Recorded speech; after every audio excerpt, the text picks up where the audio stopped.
What's up, everyone? Welcome back to the Leveled Up Life podcast. As always, Branamier, Courtney here with Paul McLain, my main man. Good to be here, bro. Glad to have you here, dude. It's gonna be a good day. We're gonna talk about some good stuff, trying to help you level up your life in all the areas that matter most. That's right. Faith, family, fitness, finance, franchise. We're gonna lean into it today, man. We got a good topic. We're gonna talk about money.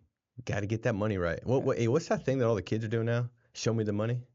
Oh yeah. I had Tom doing that the other day. He's like, Dad. Show me my He's like, you want to do the show me money? You know, I know what you're up to, bro. Even though you're 3, you caught on quickly. Dude, Brave, they do it to Brave, and he knows the joke, but he gets mad every time. And he still does it. He still does it every time. He still gets mad that his brothers make fun of him. He's participating. Show me my money. We're gonna talk about it. Let's get it, man. It's one of those things that we all talk about it. We all stress over it. We all lose sleep over it. And so I did a message at church last week talking about money, and it's like one of these topics that no one wants to bring up, right? It's like one of these protected things that's like, hey, don't talk about my money. Like they say, don't talk about faith, don't talk about politics, don't talk about money, right? All the stuff everybody's talking about already. Exactly. We all talk about it anyways, and so our heart is just to give you some biblical perspective on how money should actually be used, because I believe it's a tool, man. It's a tool given to us by God to do good things, to accomplish His will in this earth, and so. Hey, you know what the funny thing is? When you said that comment, bro, it made me think that like everybody's already talking about politics, money, these different things, faith, right?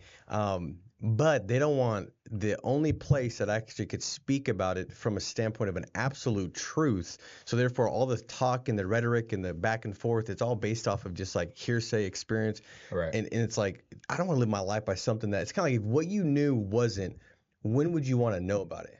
Like right now. Away, yeah. Like if I'm building a house, and you're like, bro, so let you know the foundation ain't right. So by the time you get to the 3rd story and it's a little windy out, bro, it's gonna fall down. Yeah. I'm like 6 months in, dude. It's like, well, thank God, at least you ain't 4 years in. Like I want to know now so I could get that one tore down and start building it the right way. 100%. And I think that's very applicable when it comes to some of the stuff we'll talk about is rooted in something that you know is unshakable, right? It's unadulterated. Like it's going to be the way to do it. And we'll tie that in and give you some practical stuff. So like my heart and desire every week, just like yours is, Brand, is to provide significant value to you guys. You know, I don't take it lightly that you get to spend a Monday morning if you're watching it live with us. The goal is that you leave that Monday morning and your Monday is better because of the morning, right? And your week is better. And you've got some good consumption, because how many know that nowadays, man, there's so much stuff you can consume and most of it is toxic, right? Terrible. You know, when it comes to food and to mental food, right? Yeah. Physical and mental. And so we just want to give some great stuff where you can kind of get some legs to the movement towards the next goal or objective you've got. And so really want to kind of help you with the attainment of your next level in the financial category, right? It's one of our F's. And I want to give you some declarations. We're going to wrap this up at the end with some specific declarations that can kind of help get your speech right and get your thoughts right, because sometimes it's these self-limiting beliefs and these self-sabotaging behaviors that are rooted in an old thought process that's never going to get us the ability to make some money. Yep. And the word talks about that as well. And so we'll give some great declarations that you can leave with. You can speak over yourself each and every day and allow yourself to go out there and attain these new levels. So, but I want to start here. All right. So you said this a couple weeks back. You said, for where your treasure is, there your heart will also be. Now, even if you're not a person of faith, let's just unpack that. Like you would probably agree with that statement. Yeah. Like wherever you put your treasure, whatever you're spending your money on, right? That's typically what's going to have your desire. Like I always say, if you want to know like what's important to somebody, look at their calendar and look at their checkbook. That's right. Right? You know, it's like that ain't important. It's like, bro, you spend all that money on it, man. Like if it wasn't important, you wouldn't be spending your treasure there. And so kind of talk about it. You unpack it. What does that mean? And so it's a Bible verse, right? Matthew 6:21. For where your treasure is, there your heart will be also. So it's basically saying like, listen, what you spend money on is the things that you value, right? So I made this bold statement at the beginning of my sermon. I said, no one's bad with money. Everyone's actually good with money. It's just maybe you spend money on things that you shouldn't be valuing, right? So it's like you just said, I can show you what you value by what you spend your money on. And what you spend your money on, your heart follows where your treasure goes. So I use the example like your car. You just got a brand new, amazing car, right? It's cool. It's like 0 to 60 in 1 second. Seems like big, it's beefy, but you know whose car I love more? Mine. Not because mine's better, but because I'm invested in my car. You spent the money on it. My treasure is in my car. Yeah. So my car doesn't look better. It's not faster. It's not newer, but I'm invested in it. So therefore my heart follows where I'm invested. And it's the same is true with everyone else, man. It's like, I can prove to you I love my wife and kids by my bank statement, Yeah. by my investment into them. And so I think many people have just, have put their priority in the wrong place. So they're Yeah. spending money, they're investing to things that they shouldn't be investing into. For example, like many of us love convenience, right, more than we do financial peace. And the way you can prove that is like, well, you're always getting fast food, right? You're always doing on Amazon. You're always just trying to find the convenient, the short way, the fast way to comfort rather than like sacrifice, discipline, good stewardship. And that just shows you like your heart is in convenience, comfort, as opposed to like discipline and long-term thinking. What about like instant gratification? Oh, dude, I mean, it's the same thing, right? So people would rather, and dude, I'm guilty of this too. I'm no financial expert, right? So it's like, man, would I rather buy something now that makes me feel good? I'm trying to think of a good example.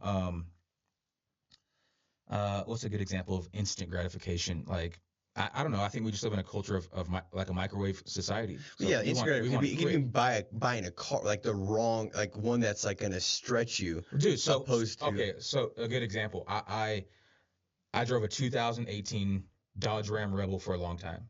Like I had a car payment on it, whatever. It's great. I loved it. It was like my truck that I dreamed about for a long time.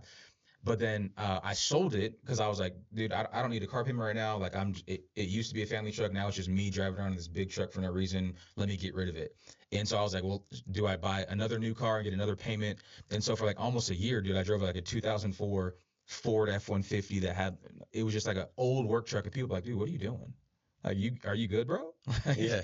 Like what's going on? You need a loan? Like what's happening? And then, dude, for me, it wasn't like, dude, I could just care less about like I valued more not having a payment at the time.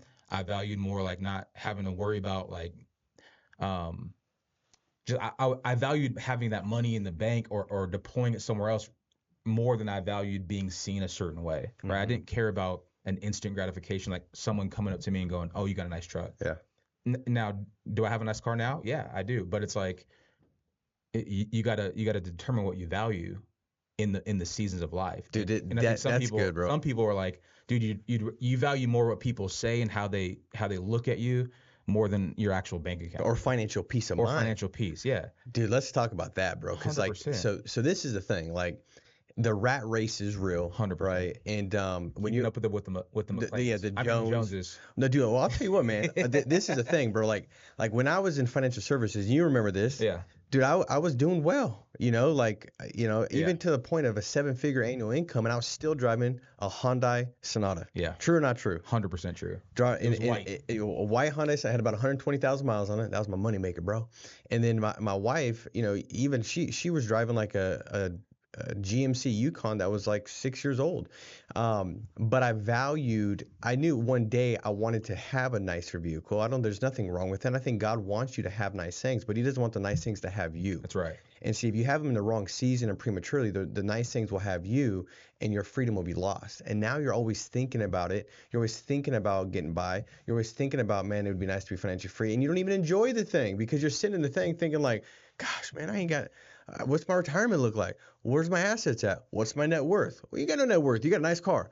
And so that's such a big deal, is making sure you're doing it in the right season. Like for me, like I didn't go get my first nice car until I had like 10 rental houses. Yeah. And the passive income from that was paying my nice car, And it's the same thing and you'll enjoy it so much more. Like I didn't care that somebody was like, you're driving an old Hyundai Sonata and you're supposed to be making all this money. It's like, dude, I ain't trying to impress you. I'm trying to go after my goal. My goal was financial freedom. Yeah. Dude, I valued that. And by the way, my bank account showed that. Right. It wasn't just a saving. No, man, it was like every year I had to get rid of what I saved. See, I think saving is scarcity. Like if you're just saving, dude, you're scared. Like how your money's not even working for you. There's no multiplication when you're saving. It's addition. Right. And you don't get anything great until you've got a compounding interest or compounding thing taking place for you. A church doesn't grow if it's just one person invites every one person. Right. No, you got to equip and send out each person to bring another person, right? And so I think that, being able to sit back and say, man, I value financial freedom. I value assets. I want to get out of this rat race. And sometimes sit back thinking like, what if, so what if in 5 years you're in the same spot, but you got a couple nicer things? The same spot. Like you can't go just do what you want to do when you want to do it. You're in the same spot. Like how painful is that? Right? And then you let that kind of motivate you, and then you focus on the payoff. Like, okay, yes, I'd like to go out to eat more often in nicer places. Yes, I'd like to fly first class. Yes, I'd like to live in this neighborhood, in this area. But is it in the right season? Well, if I do that now, what is the trade-off? Well, I'm not gonna get free. It's just like if you continue to get Starbucks every week, if you just took that money, put it into a compounding interest account, that could be another rental house in the next like 3 years. You say, no, it's not. Dude, look it up. It's 100%. Like, remember that old cliche of would you rather have $1 million now or a penny that doubles every day for 30 days? And people are like, I would think like $1 million now, a penny for 30 days doubling would become significantly more. Yeah, you got to get to that like 28, 29, 30. Then yes. And by the way, the first 4 or 5, you're like, 7 days, 12 days, you're like, shoot, I'm an idiot, man. Right. You start getting bad self-talk, like I'm so stupid, I'm such a loser.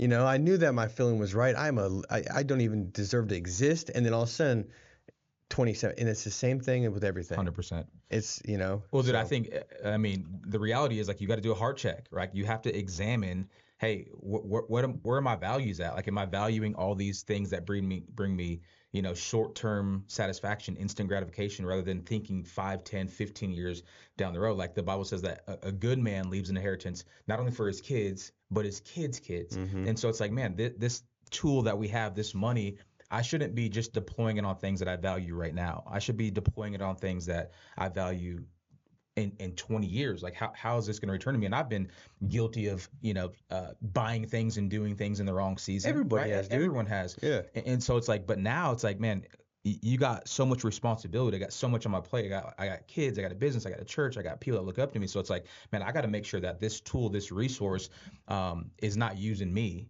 but I'm using it. Right. And I love what you said. It's not just about keeping it in the bank and just stacking it just to stack. It's like, hey, this is a tool. If I got a bunch of tools in my garage and projects, it's like, dude, what are you doing? Oh, I just love having these tools in my garage. They look real good, and you shine them up and you hang them on the wall and you polish. It's like, dude, you're an idiot.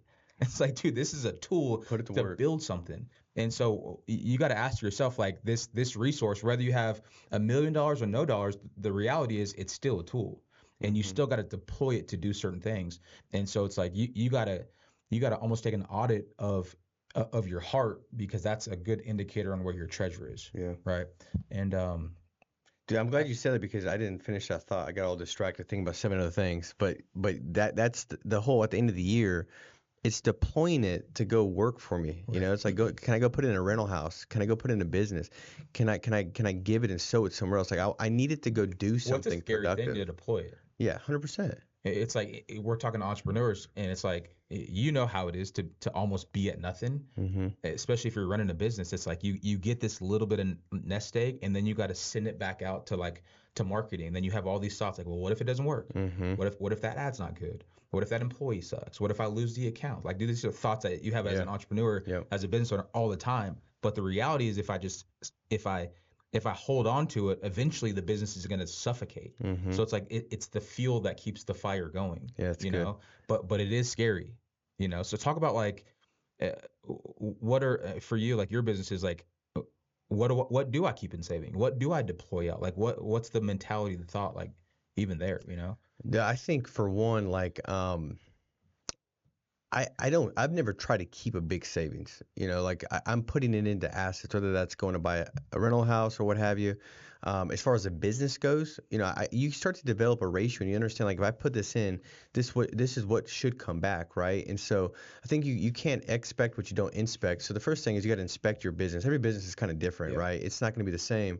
And I know that from like the health center business to like Right. doing, It's all different. it's all different. Yeah. Like leveled up investments, that we're doing now, leveled up real estate group from in the insurance business that I sold. Like, dude, it's all so different. Right. Well, one could cash flow immediately. And Another something's one's a long delayed. term Yeah, play. like you like buying a house and fixing and flipping it like that. That's a long turnaround, man. So like that's a little bit more like, patience of like, okay, I gotta endure the next like 3 months Yeah. to kind of get that back, right? Bill insurance, it's like, dude, it's an Instantly. instant hit. Yeah, Yeah. Monday to like Tuesday, right? I put in, it comes back.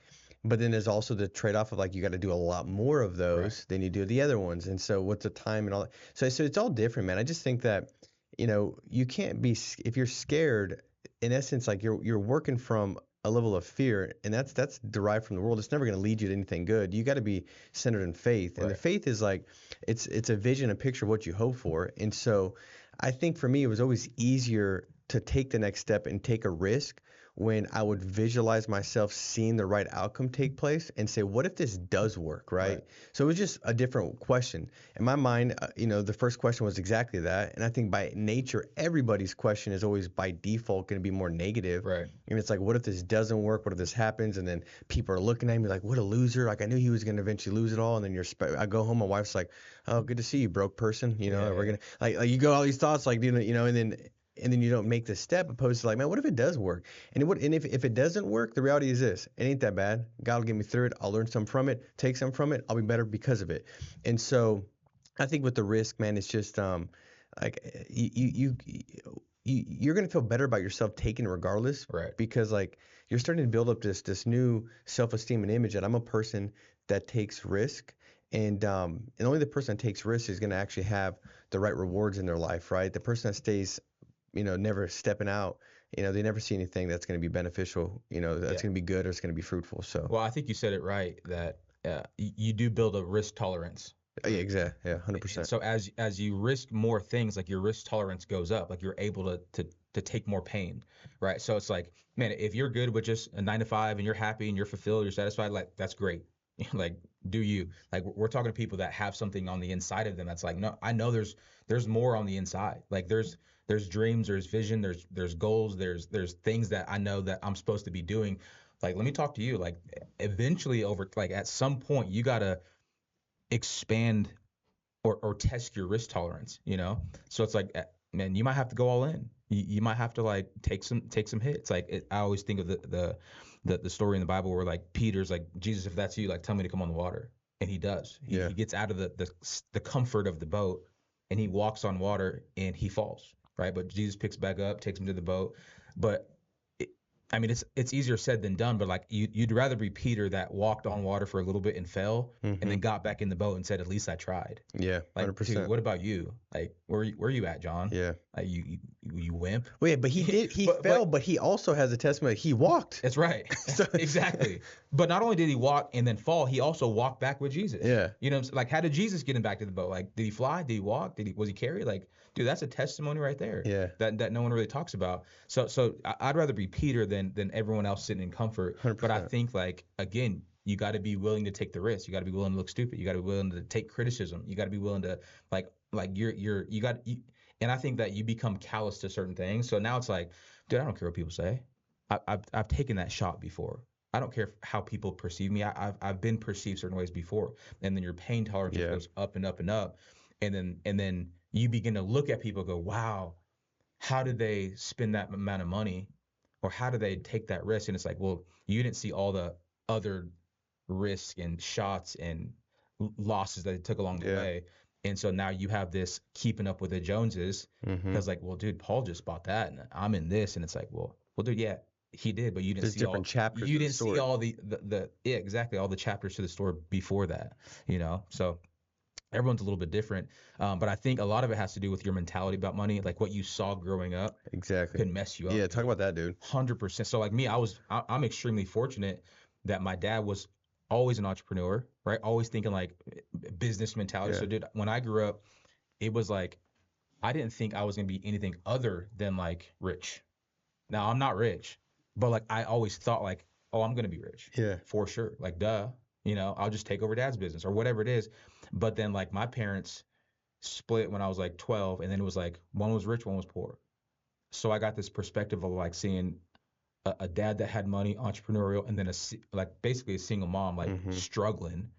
And so I think I have a good perspective on both, and I've taken good and bad from both and try to learn from them, right? Because not everything on one side is great, not everything on the other side is terrible. Right. So it's like, but I'm also aware that the way I see money has a lot to do with how I was raised. Mm-hmm. And so I think a lot of people have mental blocks when it comes to money.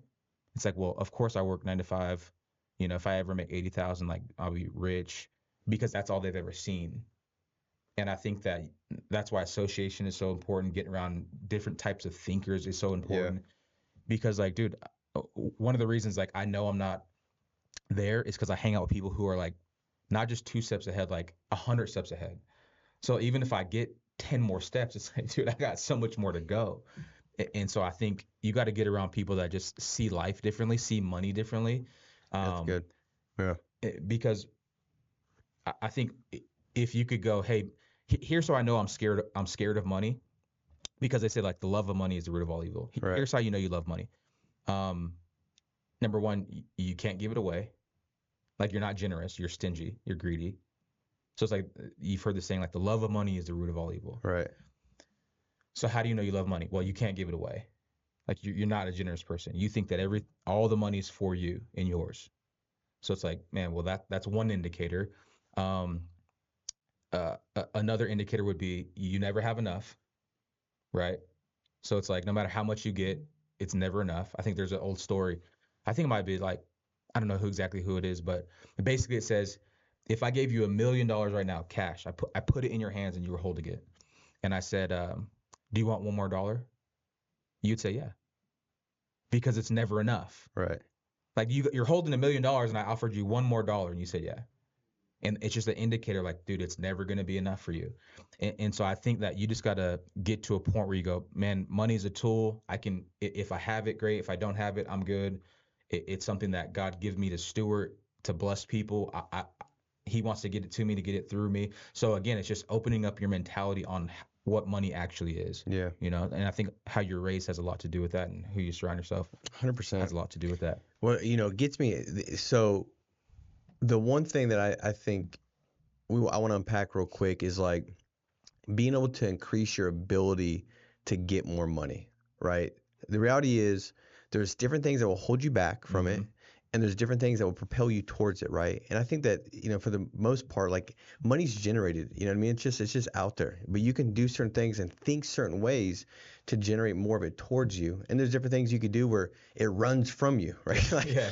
I'm chasing it. You're a money Like, repellent. yeah, like why Yeah. can't I catch it, man? It's because you're running after it, man. You can do certain things and think certain ways where it runs after you. And I don't care what you're into. Like you go back to dating, it's a lot more enjoyable when they're running after you. You ain't running after them, right? And so it's an important thing to be able to kind of unpack. And it does start with what you said, Brand, like a financial blueprint, a money blueprint that's derived from really your upbringing, and that's why you could call like a generational curse, Right. right? It's like, why has my family always lived in lack? Why have we never had enough, And when I was raised, my dad was a plumber. Started a business after I graduated. I was like, dude, that was a little, Yeah. you should have done a bit earlier, but he was a plumber my whole life, right? And we just lived in like a normal like 1,100 square foot house, 3 bedroom, 2 bath that he bought for $65,000 in the spare. Like Yeah. there wasn't, so I was around that, but I was fortunate enough to, when I got into the insurance industry, there was a lot of personal growth and development that was just kind of a part of that, right? People that had done well, that were willing to show you the way forward. And so I started to realize that a lot of these thoughts I had, they became exposed as thoughts that were going to lead me to poverty and lack. Yeah.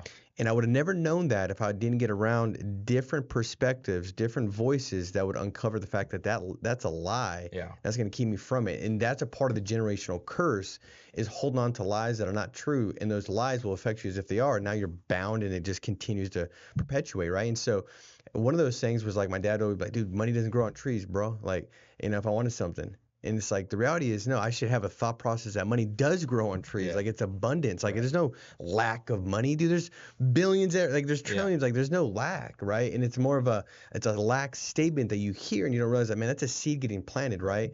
And Another one's, dude, you better eat all your food. yeah. You better finish that plate. You never know when your next meal's coming. Yeah, That's another one. Just people. Yeah, exactly. lack mindset. Yeah. And then sometimes you got an emotion that's tied to like feeling almost guilty when you have money because maybe you've heard stuff like, man, if you're rich, you're greedy, this and different things. And it's like, oh man, like you said, it's a tool. Like you need money to send out missionaries, to give, to be generous, to help, to love. Now, can you go off the path? Yeah. I think the moment that you focus more on the blessing than you do the blesser will take away that blessing. Yeah. And you're going to be left with this feeling of like inadequacies and like a void, right? But at the end of the day, like some of these things are important to know. Like I got to get these beliefs out and some new beliefs in. 100%. And when you look at the story, where the master is given the guys these talents, right? And it says in the scripture that he gives them based off of their ability. Right. And I remember when I kind of first caught that, it was like, why did one guy get 1, and the other guy get 2, and the other guy get 5? Right. And I can't remember what message I was listening, but they impacted, like it was based off of the ability, and they highlighted the scripture. And the reality is the guy that got 1, he started with 1 because he wasn't probably that capable. And then what did he do with the 1? Not their ability to like, not their talent, not their ability to steward. Yeah, to steward it. Yeah. Which is from like their do they have a lack? Do they have an abundant mindset?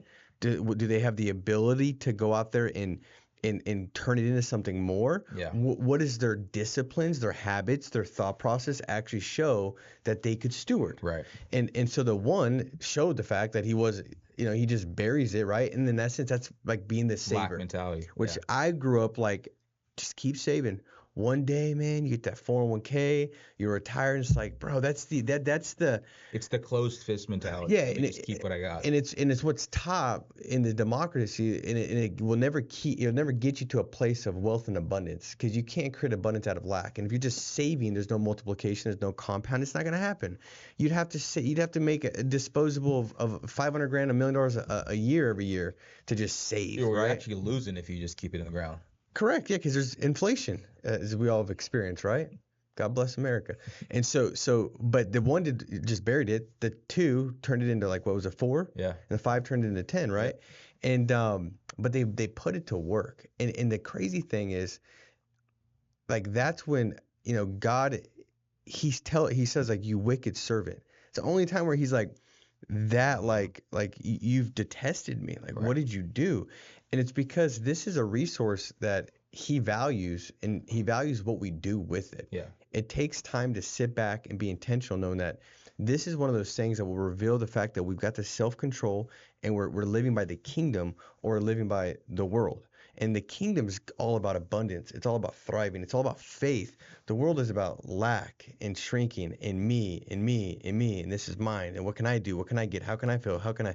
And it's just a difference, right? And so, I just think that we got to look at it from that standpoint. Like, what are you doing today to increase your ability to get better? So he's not going to get it to you if he can't get it through you. And he's going to get to you what you can actually steward in a way that's going to be good. Yeah. Right. And so, I mean, I think that's an important thing. It's spot on. So I believe that like God has given all of us gifts, talents, abilities, resources, like, and we're all different. Yeah. Right. Like we're not all called to be billionaires. Like that's just the truth. Like I know we all maybe have a desire for it, but it's like, hey, we're not all designed to think like Elon Musk. Right. Like that's just the reality. Like there's different gifts and capacities that he's designed for all of us. The goal of life is to fulfill your purpose, right? Not someone else's purpose. And so like if God's designed you to like steward 5 talents and you steward 3, and you're like, well, at least I did more than the guy with 2 and 1. It's like, yeah, but you didn't fulfill what like you were created to do, you know? Or if you're, we're created to steward 1 and you're stewarding it well, but you have this desire to steward 5. It's like, well, and it's never coming to pass because like, well, dude, maybe you weren't designed for that. Yeah, he still wants your 1 to become 2. Exactly. There's different levels of capacity. And so number 1, I think it's understanding like you were created to reach a certain people, to have an impact in a certain area, and to steward resources a certain way, right? And so I truly do believe that like God's given different people the ability to steward like large amounts of money because like they've not only proven it, but they have like the wisdom, the character, the integrity, like to actually do it, right? Um, and so I think you gotta. It's same with like anything in life. I even think of like churches. A lot of, and maybe I shouldn't be sharing this as like internal kind of stuff, but it's like, dude, a lot of pastors are like extremely competitive. Even like when it comes to building church, it's like, well, dude, God didn't call everyone to pastor 50,000 people. Right. He called some to steward 100, some to steward 200, 500, 1,000, 10,000. So it's like not everyone's meant to be a mega church pastor, Yeah. right? And so you got to figure it out. Like how did God wire me, like to steward life, but specifically we're talking about money right now, and really do a self audit of, man, whatever God you've given me, I want to steward it well, whether that's 1, 2, or 5. Like I want to steward it well. I want to do what you called me to do with it. If you did call me to steward a lot, like Lord, let me like give me the wisdom, the heart, the integrity to steward it the right way. And then God could bless that heart. I think, right? We talked about starts at the root. Yeah. I think God blesses that heart where even if you go, man, I haven't been a good steward, but God, I desire to be. Like I think that's when He goes, okay, I can work with that heart. I can work with that spirit, right? Like one of my favorite scriptures in the whole Bible is Proverbs 11. The world of the generous gets larger and larger, right? But the world of the stingy gets smaller and smaller. So it's not even just about money. Like if you want like more money, more friends, more dates, like more business, more accounts, whatever it is, like be generous. Like your world will get larger. You want more money? Be generous with your money. Yeah. And watch what happens, right? You want more friends? Be generous with your compliments, with your smiles, with your handshakes, with your like it's just the principle of life. You want less? Well, be stingy. Hold on to it. And so I think you really just have to take an internal audit and go, man, where's my heart? Like, how's my root? How do I view money? Am I stewarding well with what God's already given me? Like, am I designed to like, dude, am I designed to have Paul McLain money? I don't know. Maybe Well, not, dude, I right? think, yeah, I mean, I think that's spot on because I think for one that helps people think that, you know, like it takes off the desire, temptation to compare. Right. Because I think that's such a dangerous place. Like, you know, I was talking to the girls yesterday. I was coaching practice and I had them do sprints. And Penelope, she's fast, but she kept looking at the girls next to her running. Right. And then she'd always lose at the end. I'm like, sweetheart, you can't finish your race strong if you're looking at the way they're finishing. Like, you got to run your race. And I think that when you're focused on where you're at and where they're at, I think that can just feed into the lack mindset and not feeling like you're significant or good enough. And the reality is you've got to believe that the kingdom has no lack. Like the streets are paved with gold. Right. And so I do believe exactly what you said, Brent, as far as like there's different talents and abilities. Like some people are more talented with like, you know, exhortation or the word or I mean, there's just different things that God gives us. And the truth is, and the purpose of this podcast is that none of us are at the level that God has designed and created us, because we're not perfect. Right. Meaning that, you know, if He says I've given you 1 and I desire you to take that into 2, maybe that's a big deal. Maybe that's 100%. 5 times more than where you're at now. Maybe you're at a 1.2, and somebody's at a 1, somebody's at 1.5. Like there's different, you know, ways to bring that about. And I just think that it's really important because this is such a big deal. Like finances is such a big deal. It has such an impact, and it's worth doing the work, right? 100%. It's no different than like a marriage. You know, we've all had, you know, if you've been married, you've had struggles in your marriage. I would doubt that it's been a season of blissfulness since day one. And if it is, write a book and send it to me, because I haven't experienced every single day being blissful. There's struggles to it. But when you, like you said, Brent, in the beginning, when you value it, you'll invest your time, your money, your resources, because I value that. And it takes some work. The reality is every person that's done the work in their relationships, in their finances, in their business, in their family, in their faith, they'd always say, man, it was probably a lot more work than I thought. God, was it worth it? Yeah. Man, it was worth it. 100%. And I would just encourage you guys today, like, it is worth it to spend some time and figuring out how can I level up my financial IQ. Let me kind of spend some time unpacking some of these limiting beliefs that maybe have blocked me from taking my 1 to the 2 or the 2 to the 4. Maybe that's what it is. What is that for me? I just want to give you a couple quick takeaway points and we'll wrap up. Like, for one, go ahead and open up a FFA account. You know what an FFA account is? It's a financial freedom account. Come on. Open yourself up a financial freedom account. What is that? It's what you're going to sow into. It's what you're going to put into. And then each year, you're going to find a way to put that into something that's going to multiply, that's going to compound, that's going to go to work for you. The second thing is give yourself a giving account. You can say, man, I can't afford to give. If you can't afford to give now, you're not going to be able to afford to give later. That's the way it works. You gotta give where you're at now. You know, God got, what was it? It was 2 fish and a couple loaves of bread, right? Yep. They were willing to break that and give that, and it multiplied. Yep. But it didn't multiply until it was broken. Yep. Until it was thanked. It was Yep. blessed. It's saying thank you. You got to stop thinking like, man, I hate the fact that I only got 2 fish. Man, you better bless that 2 fish. Come on. Break it, give some of it away, and watch it come. Because if you're not thankful now, you won't be thankful later. You'll always, like you said, Brand, be like, it ain't enough. Right. It ain't enough.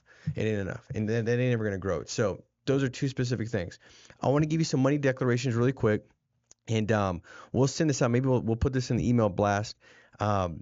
This is funny. I read this book, man, when I was like literally 21. I remember reading it, and it's called The Secrets of a Millionaire Mind. And it had one of those like things where it was like a practical thing. You had to do the declaration and then touch your head and be like, I've got a millionaire mind. And I remember sitting there being like, dude, I feel freaking corny, man. Like I don't is anybody looking, dude? Like I don't even want to I feel weird. And I realized that, man, I'd rather be corny and rich than cool and broke. So I was like, I'm gonna do it, man.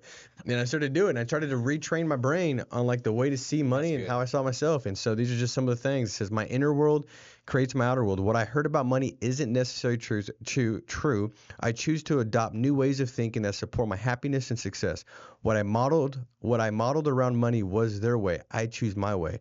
I release my non-supportive money experiences from the past and create a new and rich future. I observe my thoughts and entertain only those that empower me. I create the exact level of my financial success. My goal is to become a millionaire and more. I commit to being rich. I think big. I choose to help thousands and thousands of people. I'm an excellent receiver. I'm open and willing to receive massive amounts of money into my life. I choose to get paid based on my results. I always think both. I focus on building my net worth. I'm financially free. I work because I choose to, not because I have to. My money works hard for me and makes me more and more money. I'm a generous giver and an excellent receiver. I am truly grateful for all the money that I have now. Lucrative opportunities will always come my way. My capacity to earn, hold, and grow money expands day by day. So these are just some things that you can speak and you can say, because the problem is this. If you're listening to yourself all the time, that voice you're hearing is derived from the past. But if you can start to speak to yourself, you can speak to yourself about a more desired, destined future that you hope for and that you're expecting of. And so this is some stuff that can help you out, and it'll make a big difference. And so start to get your language right. I love it, man. You know? I feel richer already. I haven't read that in a while, man. Richer in my mindset, richer in my faith. Hey, say it every day. Richer in my stuff confidence. You got to say. I'm hoping to get rich in my bank account, bro. It's gonna happen, man. Hey, God wants you to have the money that you can give and sow and give back. He didn't create you to be in lack. That's right. That's the fact. Come on. You know what I'm saying? Preaching, bro. I didn't even know that it was gonna rhyme like that, bro. Felt good though. Rap. Let's go, man. A little Tupac left in me from back in the day. We hope we maybe help spark some thought in your financial life to help you live a life of abundance, of more than enough. That God would give you all that you desire and need to fulfill his purpose in your life. And so hopefully this podcast help you level up your financial game. And so do us a favor, like, comment, subscribe. Would you do us a favor? Like, really, let this not just be a platitude. Would you really put a comment in the comment section on YouTube? Yeah. It does a lot for us. Let us know where you're watching from. And what questions you've got. We want to be able to produce content specifically intentionally to help serve you. The best way to do it is to tell us what kind of questions and thoughts and things you'd like to have covered. We'd love to cover it for you. We want to serve you and help you. We love you. Make it a big week. Stay strong. Be steadfast. We'll talk to you soon. See you guys.